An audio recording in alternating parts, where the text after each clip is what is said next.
नमस्कार, आप सभी का बहुत बहुत स्वागत है। मेरा नाम रूबिका लियाकत है और इस वक्त आप देख रहे हैं गूंज का स्पेशल एडिशन। क्यों? क्योंकि ईरान, अमेरिका, इजराइल जंग में दुनिया इस बात से अब परेशान हो चुकी है कि कच्चा तेल और गैस की परेशानियों का हल कैसे निकाला जाए। एक बैरल कच्चे तेल की कीमत अब $100 के पार हो गई है। ट्रंप और ईरान के नए सुप्रीम लीडर मुश्तबा खामनेई के बयानों से ये साफ है कि जंग अभी रुकने वाली नहीं है और अभी इन दिनों तो ऐसे कोई संभावना नजर नहीं आती है। भारत जैसा देश अब आगे का रास्ता खोजने में जुट गया है।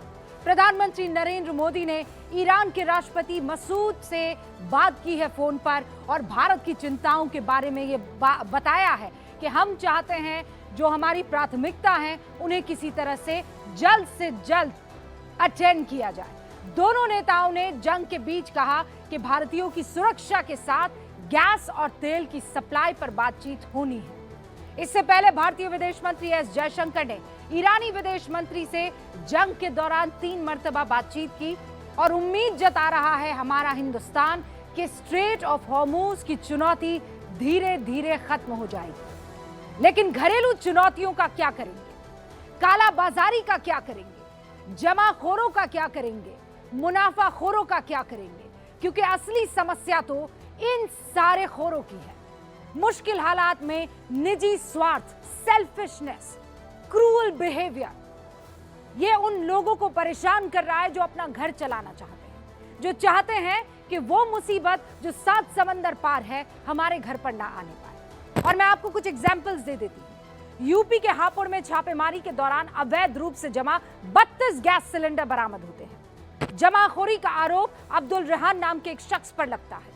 खबर है कि अब्दुल रेहान पहले समाजवादी पार्टी से जुड़ा रहा। उत्तर प्रदेश के झांसी में गैस एजेंसी और कुछ दलालों ने मिलकर सिलेंडर से भरे ट्रक के चोरी होने का झूठ फैलाया और फिर उसके बाद जांच हुई तो पता लगा कि एजेंसी ने 4 दलालों के साथ मिलकर ये पूरा का पूरा ट्रक गायब करवाया ताकि 524 सिलेंडर्स को मनमाने दाम पर फिर बेचे और मुनाफा कमा सके।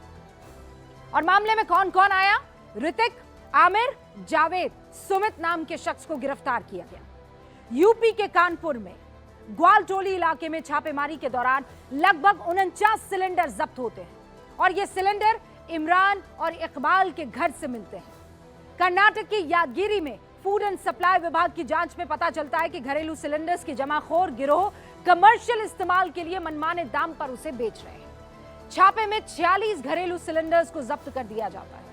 ये तो कुछ लोग हैं जो पकड़ में आए हैं। आप अंदाजा लगाइए ऐसे कितने स्वार्थी लोग हर गली हर मोहल्ले में घूम रहे हैं। गैस की कमी स्ट्रेट ऑफ हॉर्मुज पर ईरानी रोक की वजह से नहीं है, लेकिन देश में जमाखोरों की वजह से गैस सिलेंडर सप्लाई अपना अपना स्ट्रेट ऑफ हॉर्मुज इन्होंने बना दिया है, जिसे खत्म करने की जिम्मेदारी किसी और की नहीं, सरकार की है।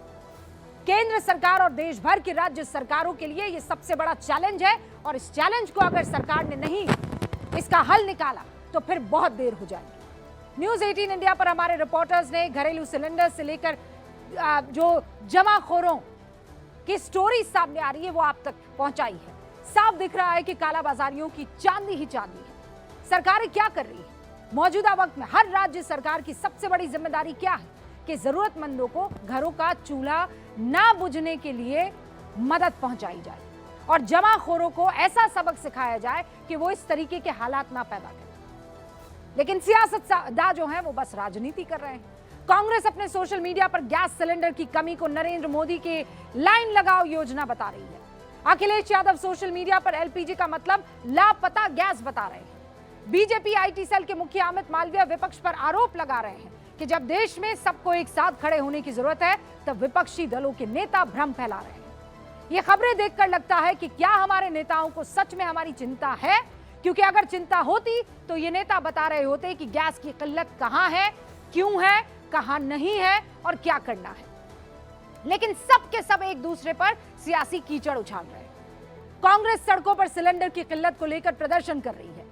बीजेपी कह रही है सारा भ्रम फैलाया जा रहा है, विपक्ष जमाखोरों की मदद कर रहा है। और इसीलिए आज गूंज के स्पेशल एडिशन में सबसे बड़ा सवाल ये कि क्या पीएम मोदी की ईरानी राष्ट्रपति से बात के बाद भारत के जहाज स्ट्रेट ऑफ हॉर्मुज से निकलने लगेंगे?